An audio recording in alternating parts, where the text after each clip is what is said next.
Senior journalist Kommineni Srinivasarao అరెస్టుపై మాజీ ముఖ్యమంత్రి YCP అధినేత వైఎస్ జగన్మోహన్ రెడ్డి స్పందించారు. కొమ్మినేని అరెస్టును తీవ్రంగా ఖండించిన వైఎస్ జగన్ ఆంధ్రప్రదేశ్ అరాచకానికి కేర్ ఆఫ్ అడ్రస్ గా మారిపోయిందంటూ ఆరోపించారు.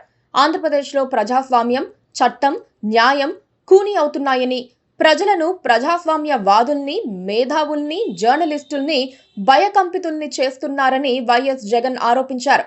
ఏడాది కాలంగా చంద్రబాబు చేస్తున్న అరాచక, అన్యాయ పాలనపై ప్రజల తరపున ఎవ్వరూ గొంతెత్తకుండా అణిచివేసేందుకు ప్రయత్నిస్తున్నారని వైఎస్ జగన్ ఆరోపించారు. తన దుర్మార్గపు పాలన, మోసాలు, అవినీతి, వైఫల్యాలపై స్వరం వినిపించకుండా తీవ్ర అధికార దుర్వినియోగానికి పాల్పడుతున్నారని జగన్ విమర్శించారు. 70 ఏళ్ల వృద్ధుడైన సీనియర్ జర్నలిస్ట్ కొమ్మినేని శ్రీనివాసరావును తాను చెయ్యని వ్యాఖ్యలకు అరెస్ట్ చేసి కక్ష సాధింపులకు పాల్పడుతున్నారని వైఎస్ జగన్ విమర్శించారు. డిబేట్ జరిగే సమయంలో వ్యక్తులు మాట్లాడే మాటలకు యాంకర్ కు ఏం సంబంధం ఉంటుందని వైఎస్ జగన్ ప్రశ్నించారు.